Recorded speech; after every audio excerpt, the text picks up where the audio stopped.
Might be doing a little reading today for the first time. Just notes, stats, and that sort of thing. But the first thing I like to do is obviously give our guys credit. Our players did a really good job, really finishing strong. I know a lot was made and written, so hopefully the positives being written tomorrow when I read the paper for the first time about the fact that they finished in the top 4 in every major offensive category in league play. Because when we weren't scoring the ball, there was a lot being written about that. So I'll read the papers for the first time tomorrow and follow up on that, because you got to give it where it's due. And they did a really good job, continue to get better, making three-point shots, making free throws, scoring the ball. So happy for those guys and the work that they've put in. Just shows a level of progress over the course of time and a level of commitment. Then finished in the top 5 in attendance, finished number 6.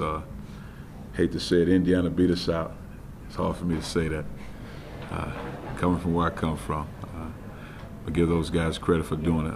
But 8 straight years at top 6 in attendance, which is a tremendous stat and feat. Just shows a level of support, and our fans really stepped up in the Mizzou game. So that was fun to be a part of.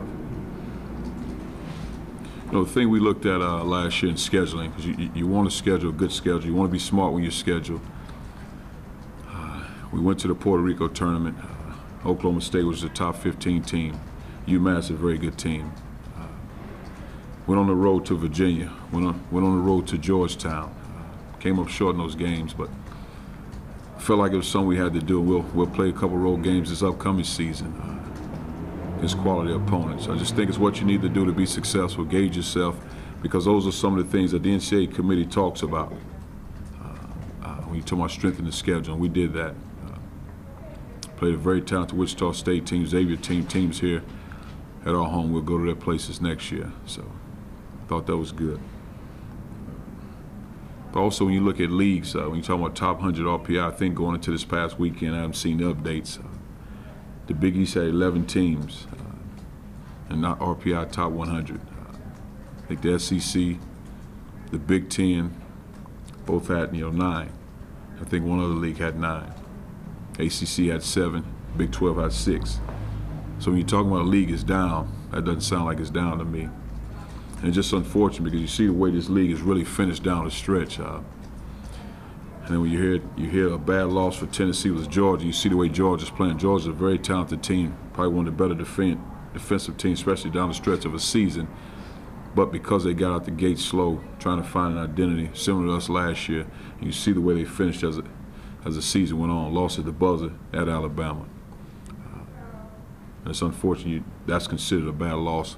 It's a quality opponent that got a guy that's a potential player of the year in this league, and Caldwell Pope.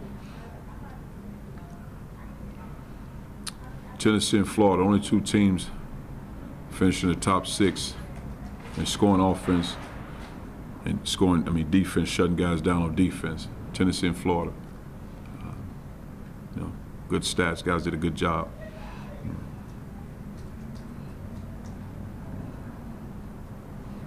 Kentucky, 90 wins over the past years. So I'm reading off in the past 8 seasons, 90 wins, SEC wins, Florida and Tennessee, 86. Working on my reading, guys. I might need those glasses. Jarnell Stokes finished with a double-double conference play. Made a commitment about a month or so ago. Just said, Coach, I want to try to get 12 rebounds a game. Ended up averaging 10.7, did a great job, 13 points, 10.7 rebounds. Just a credit to his work and his commitment of wanting to get better and helping his team win games, which is good.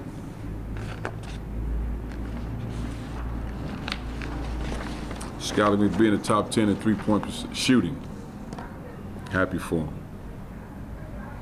He's put the work in, especially a guy that comes in as a walk-on, really improved. Stays in the gym, get better. Local guy, has a passion for the university. Very happy for his success. Quinn Cheever stepped up big in the Mizzou game. I knew that meant a lot for him since his dad played at Mizzou. He had a lot of pride going into that game. it's one of those, I knew he'd be ready just from a toughness standpoint because of the physical stature, the way those guys play and the way they rebound. I knew that'd be a game he'd be ready to play in. So I was happy to see him play well. Jordan McRae just really finished strong down the stretch of a season. Started as a guy coming off the bench for us early in the year. Has done a lot better job of really improving his shot selection.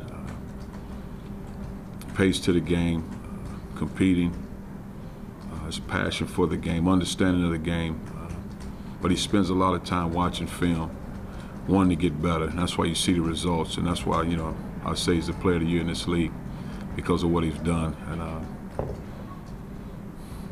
And as you look at what guys around the country say, I'm probably not the only guy that says that.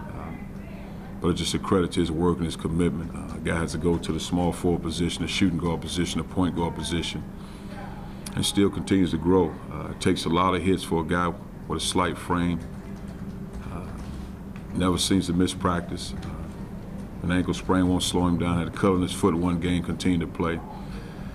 Just a guy that loves to play the game. I'm just really happy for him from where he started and where he is now. I think you still got to win games. There's one thing I told our guys. I think when you look at body of work, and you can probably take 20 teams, you say bubble teams, whatever, Tennessee is just as good, if not better. When you talk about the opponents we played, the games we won, where we played teams at, the schedule. So I feel good about this standpoint. But like I told our guys, let's not leave this in anybody's hands. I mean, the best way to be sure about it is do what you need to do.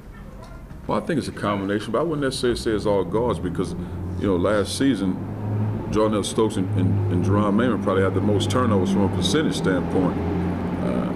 But now when you look at it, it's continue to spend so much time with skill workers. This time of year, you spend so much time on skill development because you don't have time to be bang and practice. Everything is so physical. We might do a 10-minute segment here just to keep the guys on edge.